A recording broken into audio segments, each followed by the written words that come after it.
真相瞞不住了，俄軍全面強制動員。在烏東戰場上，俄羅斯動作越來越急促，甚至有點不擇手段。前2天，烏克蘭國家安全與國防委員會反虛假信息中心爆了個大料，在顿涅茨克和盧甘斯克那些被俄方暫時佔領的地區，一場全面強制動員已經悄然拉開帷幕。另一邊，庫皮揚斯克地區的真實情況，俄羅斯也瞞不住了。在頓巴斯地區，俄羅斯為什麼要全面強制動員？烏俄戰場當前的情況究竟如何？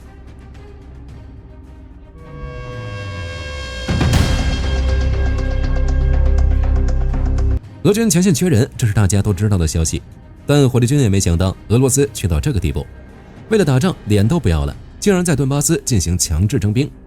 就當前情況來看，這已經不是簡單的徵兵了，而是針對當地居民的一場定向清理。根據火力軍拿到的最新數据，俄方已經成立了專門的徵兵委員會，主要目標是誰呢？就是1996年到2008年出生在顿涅茨克地區的當地男性。大家算算，這最小的才16歲，最大的也才28歲，全是當打之年的小伙子。據當地逃出來的居民說，現在在頓巴斯被強行拉壯丁組建的部隊裡，甚至能看到殘疾人和重病患者。他們被送上戰場，不是去打仗，而是去當人体傳感器，也就是我們常說的炮灰。把這些人往前線一推，吸引烏軍火力，幫俄軍正規軍識別烏軍的防禦陣地。根據戰爭研究所以及烏克蘭國家抵抗中心的報告，這種徵兵不是突發奇想，而是一個蓄謀已久的系統工程。當前的俄羅斯正忙着把佔領區的動員系統跟克里米亞甚至是俄羅斯本土的系統進行無縫對接，具體操作就是強制護照化。你想在那兒活下去，就得領俄羅斯護照，領了護照，對不起，你就是俄羅斯公民了。服兵役那是義務，哪怕你之前有身體殘疾或者符合豁免條件，現在通通不好使，全部進名单。火力軍看了一下俄方設定的各地區指標，克里米亞3500人，塞瓦斯托波爾750人，扎波羅热530人，赫爾松300人。至於顿涅茨克和盧甘斯克這2個傳統兵源地，那就更沒底線了，有多少要多少。當然，對於這件事，俄羅斯官方肯定不承認，他們對外會說這叫合同兵招募或者預備役例行訓練。畢竟在俄羅斯國內政治，全面动員這4個字的壓力太大，對普京來說，強徵頓巴斯的居民就是最好的選擇。不過在國際法裡，這可是實打實的戰爭罪。根據日內瓦第4條約第51條，佔領國嚴禁強迫被佔領區的居民加入自己的軍隊。你強迫對方的人民反過來打自己的國家，這事兒放哪兒都說不過去。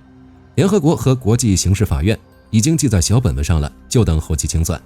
不過強制徵召的士兵缺乏訓練和士氣，不僅傷亡率極高，在戰場上也可能導致部隊凝聚力下降。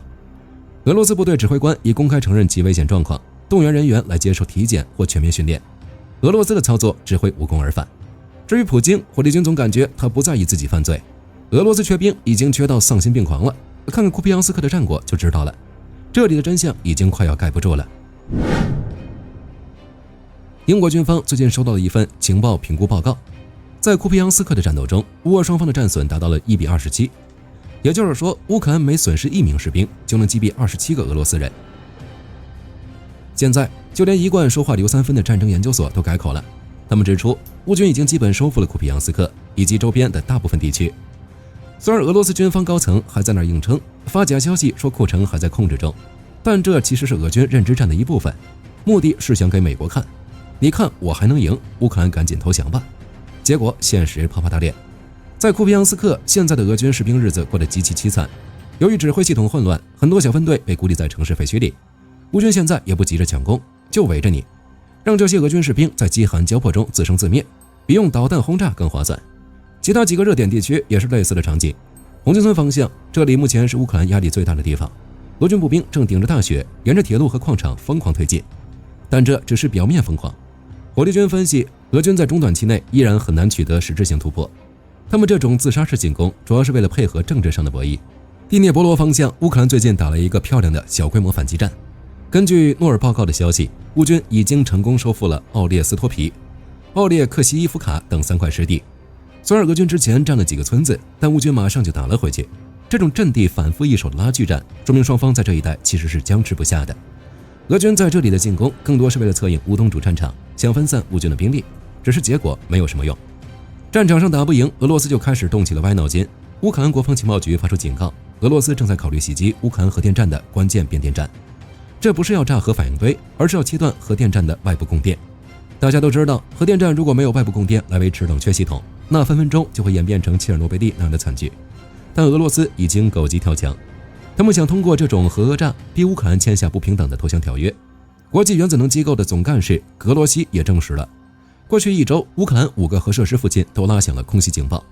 現在烏克蘭的冬季用電缺口巨大，如果核電電網被切斷，後果不堪設想。面对俄羅斯的步步緊逼，烏克蘭也沒閒着，你打我電網，我就炸你軍工廠。莫斯科東南部的沃斯克列先斯克市遭殃了，一家生產军用炸藥的大型化工厂被烏克蘭無人機精準點名，火球腾空而起。緊接着，距離莫斯科僅99公里的謝爾普霍夫一處重要變電站也被炸了。還沒完，克里米亞那邊也沒閒着，烏克蘭最近對克里米亞發起了常態化打擊，無人機開路，海王星導彈補刀。初步戰果顯示，俄軍的一套鎧甲 S1防空系統以及天空優雷達被徹底摧毀。這已經是10天內烏軍對克里米亞發起的第3波大規模打擊了。現在的克里米亞在烏克蘭眼裡就像是個防空系統試驗場，你搬過來一套，我拆掉一套。總的來說，現在的俄烏戰場已經進入了一個非常扭曲的階段。俄羅斯前線進展堪憂，不惜公然違背國際法，在烏克蘭備戰區進行徵兵，並試圖通過打擊能源設施、威脅核電站來翻盤。但在現代化的精準火力面前，人海戰術的效率越來越低，1比27的戰損比就是最好的證明。同時，烏克蘭也展示了自己有能力直接打擊俄羅斯心臟地帶。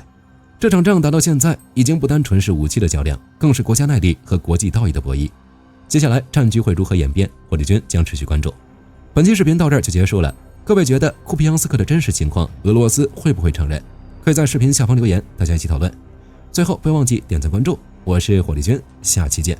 好的，各位觀眾朋友們，我們頻道一直在聊真實的軍事資訊和武器裝備，後台也經常有朋友問，有沒有值得推薦的入門級模型？今天就和大家分享一款近期接觸到的產品。首先，它的外形還原度做得相當不錯，比例準確，武器上的一些關鍵細節和標識也都有體現，材質也說得過去，拿在手上有不錯的分量感。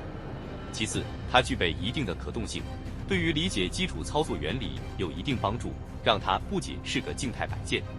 綜合它的做工和可玩性來看，價格確實比較親民。對於想入門模型收藏，或者單純想在桌上貼一個擺件的朋友來說，是一個性價比很高的選擇。商品鏈接已經給你們上了，感興趣的朋友可以自行了解。